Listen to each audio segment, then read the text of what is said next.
So I'm joined now by Congressman Phillips. Congressman, we're just glad to have you. We're trying to look for innovative ways to kind of reach people. And nowadays you can't go talk and can't go knock on doors. And so you got to do it a little differently. And so I thought I would just kind of share some of the information we've had and then, kind of listen about what you've been working on and how people can kind of connect into that. So, Terrific. So for the city, we stood up a COVID webpage, just basically focused everything on that page. The council, everybody has kind of stepped back and said, this is the single truth that we know of as of right now. And then we're modifying that. We did do a survey of about 2,400 people. We did call outs. We tried to reach all different demographics, people, different areas, homeowners, renters, to try to get a sense. I think overwhelmingly, and I'm sure you've heard this, is, people worried about, food security, the evictions have been stayed, which is a good help. And then I think the other part is business owners, I think, are probably the most angstful right now because they are kind of waiting. They know that every week that goes on, their bottom line and how they pay the bills. And so I know you've done some work on that. And so I just want to kind of have you kind of share what has been happening from your side of your efforts. Well, thank you, Mayor. And most importantly, thanks for having me on today. These unprecedented times beg for innovative ways to stay in touch with everybody, and this is the future. So thanks for having me on, and I'm grateful to you too. Brooklyn Park has long been an innovator under your leadership, from solar, even now to doing this Zoom meeting. So thank you. And to everybody who may be watching, I want you to know that I know Mayor Lunde shares my sentiment that we care for you, we care about you, we understand the pain, the anxiety, the concern that is permeating our society right now.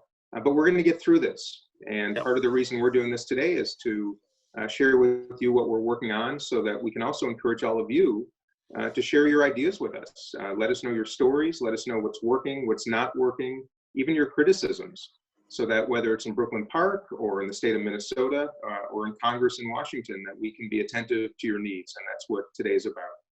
And as the mayor just pointed out, we have been working tirelessly to try our very best to provide relief for everybody that is suffering. Individuals, as you know, the federal government is issuing checks, direct payments to individuals. We have a payroll protection program that is designed to keep small businesses afloat and keep payrolls made and people employed, even if businesses are shut down right now. We also have a larger program for larger businesses, simply to keep people paid and help us weather this very difficult storm. We're trying to get some resources made available shortly to amplify state budgets, local city budgets, which would help Brooklyn Park, of course, and also our healthcare systems and hospitals that are suffering immeasurably right now. We have a lot of work to do, but we will do our very best, and rest assured, I'm listening and have everybody's back. Yeah, and I think that people are starting to feel the presence of the federal aid. It shows up in the county, the city, different budgets, but it's really the federal money starting to show up. Community development block grants being reissued, possibly things like that. That we know we're just trying to pass it through as fast and as whole as we can, not to put hooks in bureaucracy and remove some of those things. I know you guys. I heard the thing you passed the bill, then you had 5 days to figure out how to get it out to the people as quickly as possible. So. A different challenge. Sometimes it's sometimes easier to vote to appropriate dollars. It's harder to distribute them. And this is the largest distribution of taxpayer money in human history. And we had just a matter of days to put that bill together. The Small Business Administration and the Treasury Department are doing their best, but they're not equipped and didn't plan for circumstances like these. So I know it's hard to ask for patience during difficult days, but I do know that everybody is working tirelessly right now to do their best, and we'll have to make some changes and some fixes because it is imperfect. And that's why I'm listening to people every day who have complaints and concerns, and we're going to try to address those to the best of our abilities. And I think your staff has told ours that if we find gaps where people are eligible but they're falling through the cracks, to let you guys know right away so that you can kind of create this list of things that need to be fixed. And that's the case, I think, right? Absolutely. That's how I learn from your stories and your challenges and even your criticisms. Everybody. That's how we learn what's not working, and that's how I can elevate and advocate in Washington. And I'm doing so every day. I've already heard some wonderful ideas from people right here in our community, small business owners, individuals, people on Social Security, Yep. Frontline healthcare workers, our fire chiefs, our police chiefs, mayors, listening to everybody. And a lot of the ideas that I gather on these phone calls and video conferences are the very ones that I share with the leadership in Washington, both Democrats and Republicans. And that's what makes our future legislation better legislation. And that's my job. And I love that I'm in a position to try to help people. Well, I want to thank you, because I think, you and I have talked often about getting stuff done means reaching across aisles. It means working without boundaries of the politics, and it becomes easier for people who've been doing it. Yeah. And now is the time where people can get things moving quickly. Exactly. And just this morning, Mayor, I had one of my, I think 3 times a week teleconference and video conference calls with my Problem Solvers Caucus members. Democrats and Republicans. We're 52 now, 26 Democrats, 26 Republicans.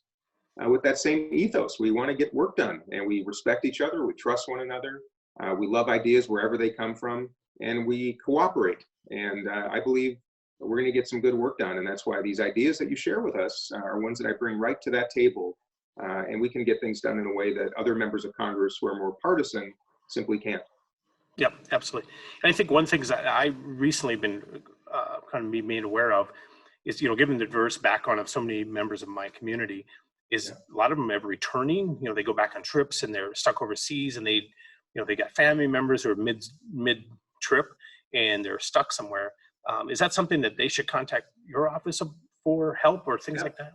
Absolutely. My office is set up to help individuals. I think very few people know that the most important job of a member of Congress isn't just to vote on bills in the Capitol. It's actually to help people who we represent, one person at a time, and that's what we do every day. DeConte Sawyer, who you probably know, represents, does a lot of our immigration-related work, does it with grace and professionalism, and she's available to help people in the Brooklyn Park community with any of those questions or issues relative to travel or immigration-related things.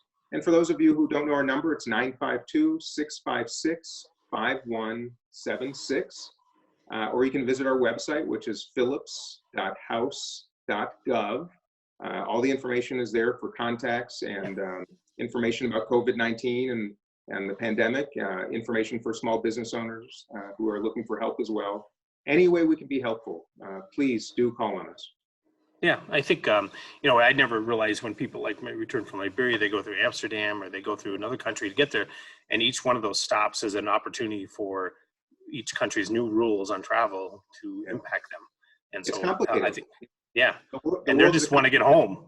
Yeah, the world's a complicated place. And, if we can be a little bit helpful in putting those pieces of the puzzle together or sharing information or advocating, that's what we do every day. And we've got a lot of success stories. So please call on us if we can be helpful.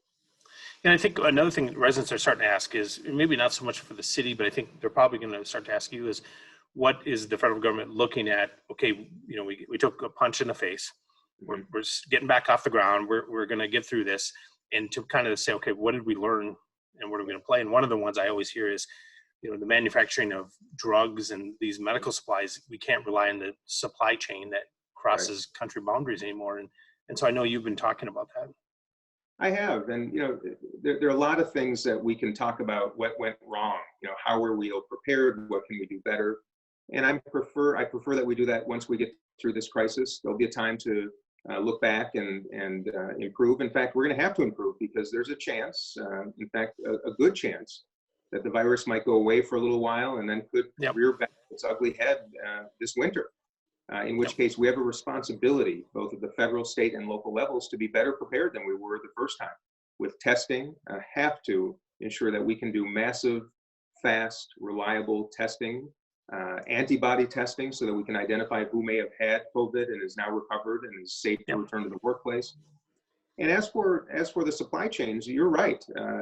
The current administration, President Trump, has made it one of his hallmarks to try to reset the trade relationship with China, which I do respect. We have outsourced a lot of our production, Mayor, over the years, as you well know. With that said, we're also home right here in our district, including Brooklyn Park, to some of the world's most important manufacturers of pharmaceuticals and medical devices and medical equipment. But we do have to find a way to bring that manufacturing back. In fact, just this week, I signed on to a bill that was written by my Republican colleague, Brian Fitzpatrick from Pennsylvania, a Made in America Act that is designed to provide the incentive and structure to bring back the manufacturing base that is now almost entirely done in China. Because if we don't have access to that equipment, material, PPE, personal protective equipment, even the medicines that we need, we're in trouble. So sometimes a crisis presents an opportunity, and I'd like to think that we will be able to soon find ways to correct the mistakes of the past and do better moving forward. Yeah, I think that a lot of seniors have talked about their critical drugs that they use daily. They were worried that the pharmacy wouldn't have them, and so I think they've been reassured by pharmacies saying we've got supply. But I think that kind of fear is always worse than the reality when people are sitting at home going, they're watching the news, and the news is it's all COVID, all bad, and they're like, well, what should we do? And clearly they're buying toilet paper, right? And other things. But the medicine and things I think that people depend on is a life-saving to prolong their life and make their life easier, whether is important to people. And and I don't blame people for being anxious and worried and asking those questions. I think one of the great hallmarks of our country and community right now, though, is how well people are working together. And our grocery stores are open, our delivery services are busy, pharmacies are open. Obviously, our hospitals are working overtime to care for people. So our community is coming together in a pretty remarkable way, and it's another blessing of being in this country and being blessed with the people around us who are doing some extraordinary work in very difficult conditions. And for anybody who is concerned about their medicines or even getting food, the City of Brooklyn Park, of course, is there to listen, and my office, and we can connect you with people in our community who are there to help in the worst circumstances. So it makes me very pleased and blessed to be a member of this community. Well, I think a lot of people forget that a lot of the schools have so often free lunch because they've got the food. That's rather, school board members have told me, spread the word because the food's going to go to waste. Exactly. Kids they buy it months in advance. And so they're providing food. People just drive up, here's how many kids they have. They pick up the food. And so people who have food insecurity, there's options out there. I just tell people there are things that are all around us, and making sure people get connected is the hard part. In fact, I just saw a wonderful article in our local paper about some high school students that have gotten together and are doing grocery store runs for elderly people or people who are unable to go to the store or order food themselves. And it's just another beautiful example of how young people can play a big role here in helping our community get through this and emerge ready for the future. Yep. And I would say, as we wrap up, just that, one of the things the city tried to do was, we knew help was coming, but we knew that first 2 weeks, we really need to step up. We tried to put all of our money into rental or homelessness or mostly food support, knowing that was at 2 weeks. And then as things the engine starts to get moving, that other aid would start to arrive. And now we're starting to look at where are these gaps, where people fall. We're really looking at small businesses, the single, proprietor, where it's just one employee that runs his own business or her own business, where their, livelihood depends on them getting out there and meeting customers, and they can't do that. So we're looking for different ways, and we'll obviously work with your office to keep you updated as we learn things. And tell me, and since we're here together, what should I know, or what are you hearing from residents of Brooklyn Park, and what can I do to help your city? Yeah, I think it seems like there's lots of resources, and people are just having a hard part trying to navigate that path and find out where do they get to it. And then, so we're trying to do our part. I know you guys are as well. It's just, people call me and say they need help with food. I got like 5 places. And so getting that information, I think, has been the key in helping people. And we're providing technical assistance as a city. We don't have a lot of money, but we have people know how to help business owners go apply for those small business loans and some of those other things. And as people with diverse backgrounds have always historically fought for capital, which they have a hard time getting, and they don't have the paperwork and that history that allows a bank or somebody to say, okay, you're worthy, I'm going to loan you money. And so they tend to struggle at that point. And so we've been trying to find ways to kind of bridge that gap. And so I think we're trying to. Yeah. Because in fact, another bill I just introduced in the last few days is one to inspire capital to be made available, especially to minority-owned businesses, women-owned businesses, particularly here in the Midwest, that often don't have the same access to startup capital for small businesses. So we're working on that as well, so that we don't just keep businesses open and the lights on right now, but that we can actually inspire new entrepreneurs to start their own enterprises moving forward. So keep those ideas coming. Yeah, and I think the last thing we're doing is we're making a very purposeful effort to keep, as guidance from the CDC and all the different levels, government may change that, but we're going to try to keep road construction, things going that require people to get out there and work, hopefully safely, right? But that work needs to be done, and plus it employs people. And so we know there's good union jobs, there's good people who are working on work crews, they're going to do a lot of construction work, and so we're just trying to keep that ball moving so that things just don't come to a stop. And hopefully in Congress, after we move through the relief phase, we can get to an infrastructure plan that may come together for the first time, that, long overdue, of course, but to help our roads and bridges and even broadband. One thing we've discovered, and I'm hearing every day, even if people have to work from home, if you don't have access to high-speed internet, it's hard to do your teleconferences like we're doing right now, video conferencing. It's hard to stay in touch. It's hard for your kids to learn if they don't have access to both a tablet and also the internet. So we have a lot of work to do in our country, but I'm optimistic and I'm hopeful that we will get it done.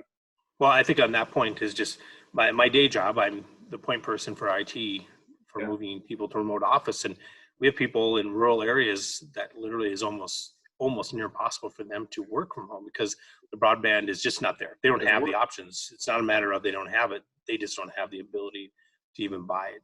And so I think to your point, we talk about companies often have multiple sites. We're not just all here in Brooklyn Park, but we have people all over the country, and they're all just as important to operations of a business. So anyway, everybody matters. Well, and so Congressman, I don't know if there's anything you want to end with, but I would yield the floor, as they so to speak. If there's something, a message, we're just trying to get the word out as best that we can and provide as much information in really specific places people go. So please. Well, thank you. I want to say thank you for initiating this and being in touch. And to everybody who might watch, please know that we care about you. And I know these are unprecedented, difficult times. Many are suffering with a health crisis. Almost everybody's suffering from some type of economic crisis. But we will get through this. We're going to do our best to provide relief. We'll do our very best, both in Brooklyn Park and through my office, to connect you with the resources you might need. And I remind people to keep the faith. Very few have been through tough times like these. Yes. But many have been through tough times in their lives, and we'll emerge. I hope we'll be a more compassionate country afterwards, and one in which we provide more opportunity to more people, because that's what we're all about. So keep your ideas coming, keep the faith, and remember that optimism is just as contagious as fear. Yeah, thank you. Well, thank you, Congressman, and we'll be in touch. All right. Bye, everybody.